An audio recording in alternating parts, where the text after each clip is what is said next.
Le portail de santé PACA regroupe plus de 70 applications régionales destinées aux professionnels de santé.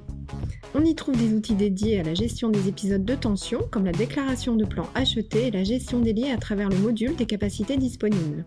Parmi ces applications, on trouve, adossé au répertoire opérationnel des ressources, l'estimation du besoin journalier minimum en lit pour chaque établissement de santé.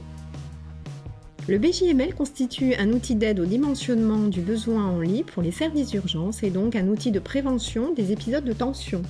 Il est maintenant démontré que lors de périodes de tension dans les services d'urgence, la qualité des soins se dégrade, tout comme le moral des soignants et la satisfaction des patients. Leur intimité et leur dignité sont moins respectées et leur mortalité augmente.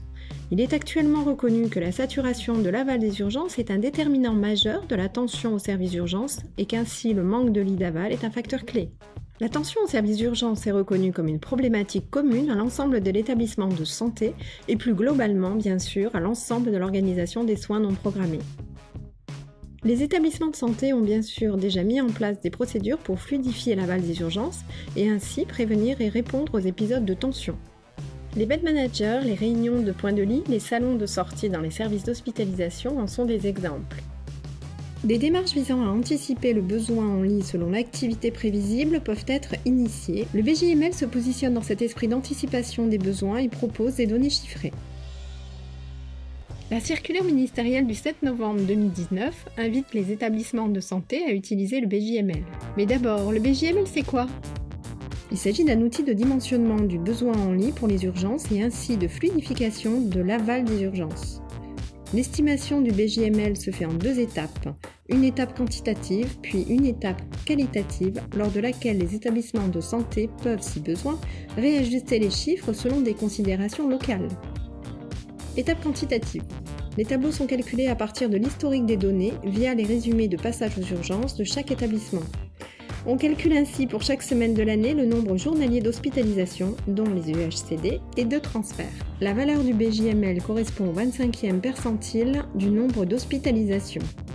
Le 25e percentile signifie que pour 25% des jours, le besoin en lit sera inférieur et pour 75% des jours, il sera supérieur. Étape qualitative métier.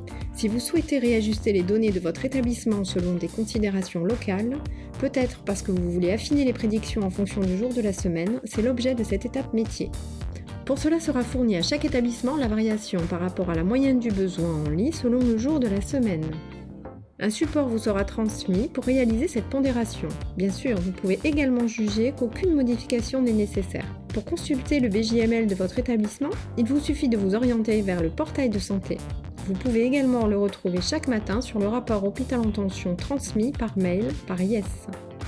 Un tableau de BJML, ça ressemble à ça. Nous allons le lire ensemble. Ici, on s'intéresse à la première semaine de l'année. Donc, d'après l'historique des données, le nombre d'hospitalisations était en moyenne de 30. Ce nombre était inférieur à 22 pour 5% des jours, cela correspond au 5e percentile. Inférieur à 25 pour 25% des jours, cela correspond au 25e percentile et donc au BJML. Inférieur à 34 pour 75% des jours et inférieur à 41 pour 95% des jours. Ainsi, le concept du BJML s'inscrit dans la volonté de fluidifier l'aval des urgences et d'initier une culture de réservation des lits pour ces services.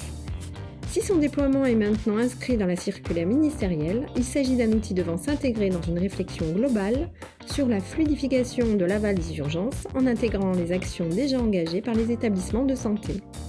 Tout cela parce que lutter contre la tension dans les services d'urgence et améliorer la qualité des soins, c'est tendre vers des services d'urgence sans patients en attente de lit.